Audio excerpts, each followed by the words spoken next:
it is. Okay, welcome to the Skills Ready interview sessions. Today I have Julie with me, and I'm just going to get right into the questioning. First of all, before we start, just tell us a bit about yourself. My name is Julie Patterson. I am an interior finishing carpenter. I've been doing this for about 12 and a half years now. I've been mostly in the Okanagan Valley, and yeah, just here to try to promote more trades. Awesome. So did you always want to be a finished carpenter, and could you share with us what the journey looks like to get sort of where you're at right now?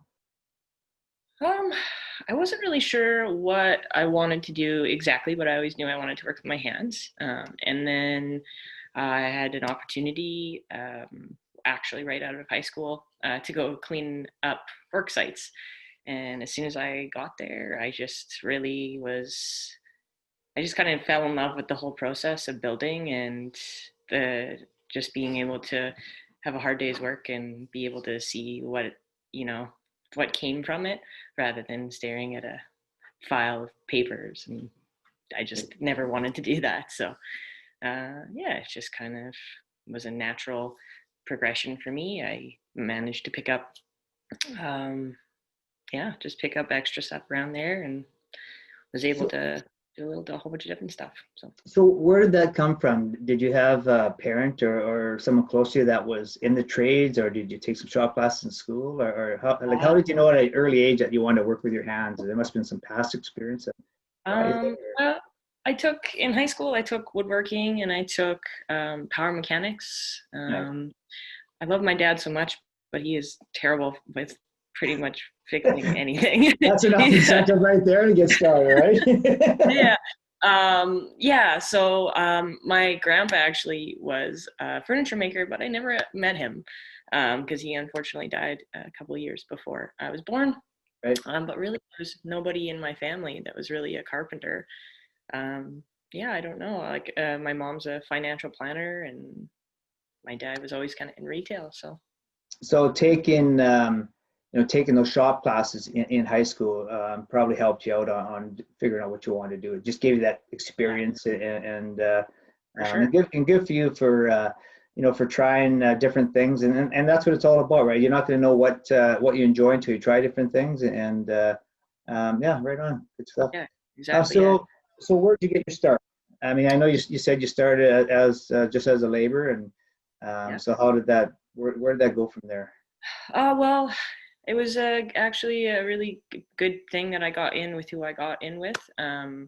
He was a contractor and he was just building houses from the ground up, and we did a lot of the work there. So for the first year when I was in construction, I did like foundation work, roofing, framing, drywall, and I very quickly realized all the things I did not want to do. And then as soon as I got into the finishing aspect of it, I don't know what it was. It just was something that I was like, I really enjoy it. It was not as labor intensive. I mean, it is still very much so labor intensive, but not as much as framing and whatnot. And I just felt like the longevity of that career was going to be better for me. And then I had come along and had some painter friends that ended up giving me some numbers of a couple finishers, and I ran with it. So no, it's great that you got some experience in the different areas of the trade, to help you decide first of all, but also to help you do your job better. So if you can understand the process and all the components before and after it can help you do your job that much better. And unfortunately, a lot of people that just go into a certain aspect of a trade, if they haven't done or seen the other part of it, they don't realize how it relates to it, and it's really difficult to do your job good and complete. So good for you. It's I can share that experience with you, because I apprenticed through a small contractor, and we did everything like you said, from the footings up to the roof, and I always anything I did, I sort of shine towards the finishing end anyways. Even if I was doing framing, I did the extra when I was dealing with 16ths and eighths of an inch, the framers were dealing with quarter. And so, but my framing job, following my own work, the finishing job became that much easier, right? And you can appreciate that. Oh, absolutely. Don't worry, the finisher can fix it up. Yeah, right. Oh, that is, absolutely. Oh, she'll just, my favorite, the magic hand wand of, she'll fix it. She'll do it. Yeah. Okay.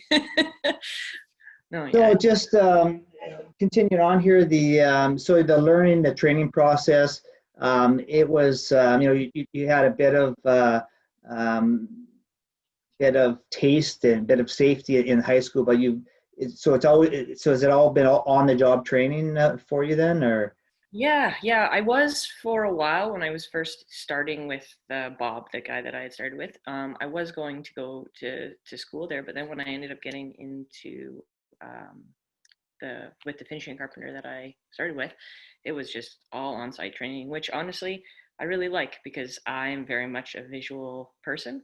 So I would much rather see somebody do it and then be like, okay, you do it, and then go from there. And you just learn so much. The first couple of years were definitely interesting, but I mean, now it's second nature to me. So yeah, so you're a visual hands-on learner, and actually most trades people are, and the thought of going back to school, but whatever. It's so that's great that you obviously had a mentor, and you can make their mistakes on their dollar, and yes. Oh yes. My one of my mentors always said, he's like, the difference between you and me, about 10 years of mistakes. I'm like, yep, that's about right. Yeah. So what are you most proud of? What am I most proud of? I'm proud the fact that I was able to make a name for myself in an industry that is mostly male dominated. And I don't really have to advertise. I get phone calls all the time. And that is just something that I created something for myself. And I'm very proud of that. Good for you. And that's the beauty of working in the trades is, that self-gratification. You can look back and see what you've done. And like you said, you've had some, we'll cover that in another question yes. here. But no, good. So who was your biggest influence and what inspires you now? Honestly, my biggest influence is my mom. My mom's a financial planner, as I had said. Also has created her own business and is just a bona fide badass. And and she has helped me tremendously through all of the frustrations and the days of I just want to quit, and and just being able to be there and have my back. Honestly, she's so that's kind of handy too, with her financial background can help you guide you through your own business. Oh yes. As I said, paperwork is not my jam, but and there are a lot of really good tradesmen out there, but it doesn't necessarily make tradespeople. It doesn't necessarily make them good business people. And to have that business background, and I know the apprenticeships are leaning towards that now, bringing that component into the training. But it's a good combination, definitely. Once I got the work part done, it was definitely interesting trying to figure out all of the invoicing. And so you didn't like going home after 10 hours and doing your paperwork? And the best. It's the best.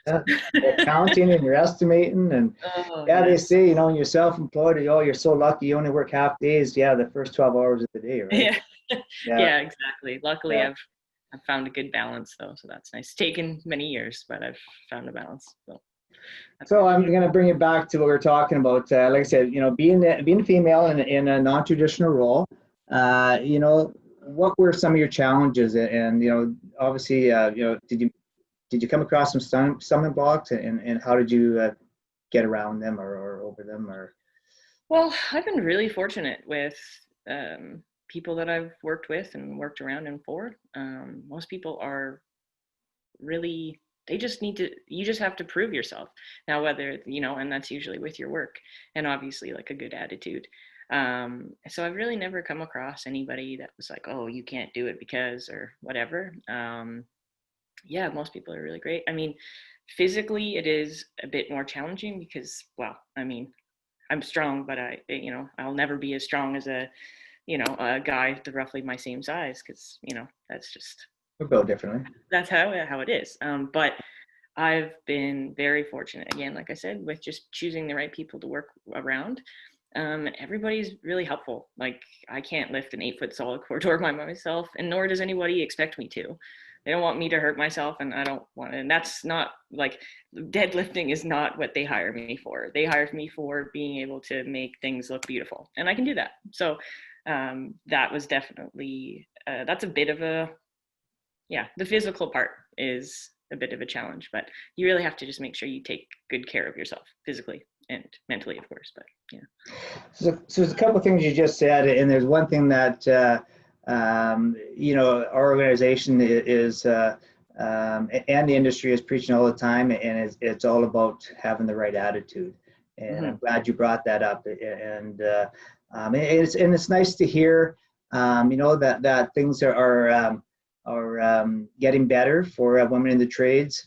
I know myself, you know, I see a lot more women working out there, and there's that good support group, and obviously you're being more accepted. And yeah, you have, you know, a different skill set, and you really add to the skilled workers out there that make a difference in our world today. So. Oh, for sure. Yeah. Attitude is absolutely everything. It's, you know, it's sometimes the jobs can be, you know, hard, frustrating, exhausting. But yeah, honestly, just being able to surround yourself with really good people to work for, that's, like I said, I'm very fortunate with all the people that I work for. They're all very helpful and really in positive atmosphere. So Nice that's to good. hear. Nice to hear. So what message or advice do you have to inspire and inform individuals of all ages as they explore career options for their future? Like I said, I mean, honestly, the Women in Trades program is great. At the college, obviously, Skills Ready. Being able to just kind of try a little bit of everything. Don't get discouraged. I'm gonna tell you right now, the first 3 years are, it's a big learning curve. There's a lot to learn, and safety is very important. A lot of people hurt themselves in the first 3 years. Especially when you're younger, you feel as though you're invincible, and I assure you, you are not. We're all there at one time, yes. Yeah, and I assure you, my muscle and my knees and my back are very much sore for the dumb things that I did in the first 3 years. But yeah, just try it all and don't get discouraged. You know, and if one trade isn't for you, maybe another one is. But yeah, there's lots of different things out there, and there's a lot of different people to work for out there. Being able to find your niche, find your area, find the people. And even in you know, I'm sure in an office building, same thing. If you don't work for very nice people, it's not a good time. So you really want people that, even on your most frustrating days, will be like, you know what, you got this. It's okay. I understand. It's frustrating. Move on to something else for now and come back to it. But yeah, definitely just be patient with yourself, and yeah, hopefully find somebody that's patient with you as well. Yeah, it's nice you mentioned that, you know, if you decide you don't like it, you know, the skills you've learned are so transferable to other trades and whatnot, and just move on to do something else. But something else I want to mention, and I bring this up a lot, you know, just talking to young people, and that you have to get through a big part of the learning stage, because sometimes the learning part isn't that much fun, and like I said, there's, you know, injuries and whatnot. But once you get past that and you get good at what you're doing, you know, then you start getting a thirst for knowledge on how things work, and you more improving yourself all the time, and yeah, it is very self gratifying, rewarding, and I'm glad you mentioned that. Yeah, and that's really like after you get past the training part, and when it's like you have to think so hard about everything. After you get past that point and everything comes a lot more fluid, and then especially in my trade, that's kind of when the like artistic side kind of gets to come out of it.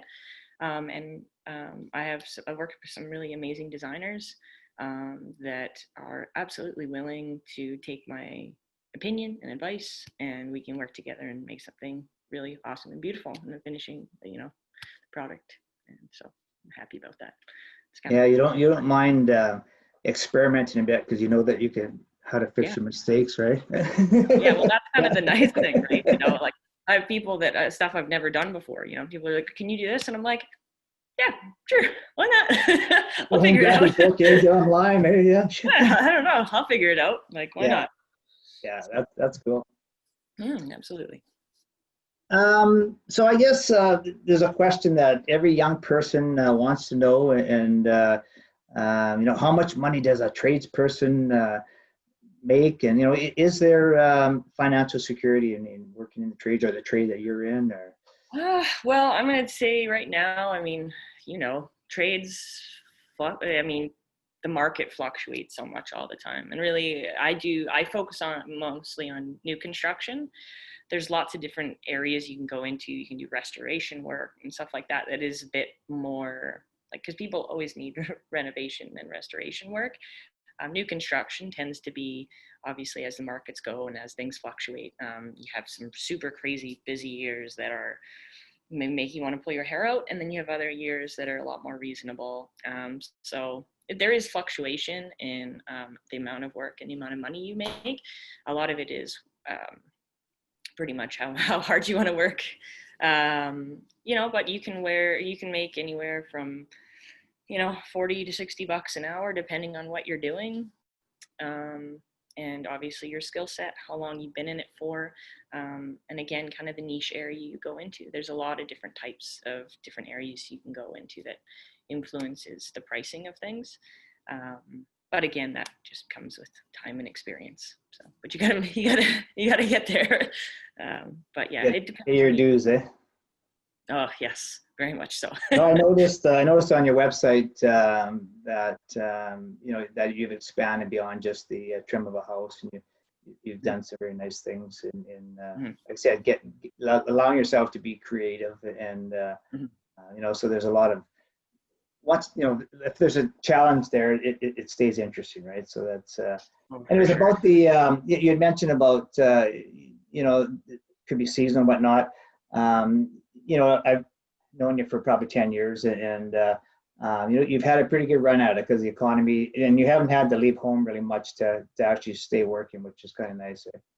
Yeah, again, I don't know if it's a combination of luck or again just great people, but I just always seems to, if one builder slows down, I seem to pick up a new one that seems to fill in the space.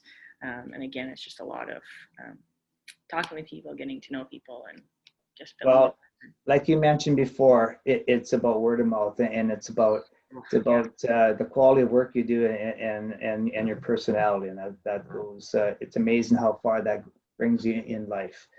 Definitely. And someone can go in there and tell someone a good bullshit line, and they might get one or two jobs, but you've proven yourself that that's the route to take, and you're quite successful. And I have to mention too that we had worked together for a short time a number of years ago, and we were quite impressed by the work you're doing then, and I'm sure you've gained a lot of new skills since then, and I know you have just from looking at some of the work you've done. So good stuff. Yeah.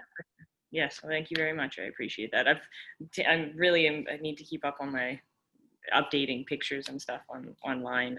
But of course, as you know, Yeah, I was gonna mention to you after the interview, but yeah, some of the dates on the pictures are a few years old, but yeah. Anyway, so what's next for you? Oh, what's next for me? I've been just working a lot, getting more contracts and stuff. I'd eventually like to have people working for me. I've had a couple of people work for me kind of in and out throughout the years. Just trying to find a good person to want to apprentice for me, just somebody that wants to know to all of the things, and I want to show people, but it's a bit hard to find people nowadays. But I just finished a big project for Line West Homes, and that was the biggest project I ever had on my own, and I brought like 7 people in to help me So that Good was deal. that was a big one. But yeah, no, it would just be nice to grow my business a bit, have some couple of people working for me, and You know all yeah. that paperwork you hate? Well, Oh yeah. get a big staff on it. Yeah. It's Oh, gonna oh pile yeah. up on I you. would. You have to hire an office manager, right? Your Oh, mom, right? I would love to have like two people full time. I think would be like the perfect amount. I don't think I'd want anything bigger than that because, I think being able to give people the proper attention and care, it goes a long way. And you can't really, if you have 6 people and so many projects, your head's all over the place and you can't really focus on one thing or another. So I think it would be nice. Just keep it small. I'm not trying to take over the world. I want to take over just a little section. So yeah, no, you're in the trades, you're self-employed, you're doing what you enjoy.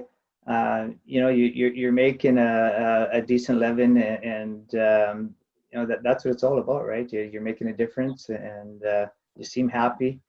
Yeah, I'm enjoying it very much so. Now I think more than ever. I think it's quite a few, some questionable years in there of frustration and anxiety of lots of different things and growing pains, of course. But now I've got a really good flow, really good niche kind of area, and I'm really great people to work for. So I'm liking it. Anyways, I'm gonna conclude this interview. We really appreciate you taking time out of your busy schedule, well, especially on a long weekend, on your day off, to share your experience, your journey, your wisdom, your advice. But at this point, let's tell us a bit about your company. Give your company a plug, and we'll do some free advertisement for you. Okay, perfect. Well, yeah, as I said, I do some really awesome things. Do install doors, mantles, railing. Well, not railings, but pretty much anything that at the very end you want to see and is beautiful. I'll do it. Are you strictly interior, or are you doing exterior finishing? Yeah, interior only. I'm not particularly fond of heights, so exterior kind of put the kibosh on that. But and plus, I just like being inside, and like I said, I just like being able to see people to see my work at the end of the day, and yeah. So, what's your website? I have a Facebook group that has some of my photos, and as I had said, I really need to update it. I'm trying to get an Instagram together because a couple of my contractors or keep trying to tag you and stuff that you do, and I'm so bad at that. So that's Julie Patterson Finishing Carpentry. Is that the name of your company? Yes. Okay. Very long. But so make sure everybody checks that out, and Julie's going to scramble, put some new pictures on there. Scrambling, yes. Anyways, thanks for your time. This is Labor Day weekend, so enjoy some time off, and we'll talk to you soon. Take care. Thanks very much.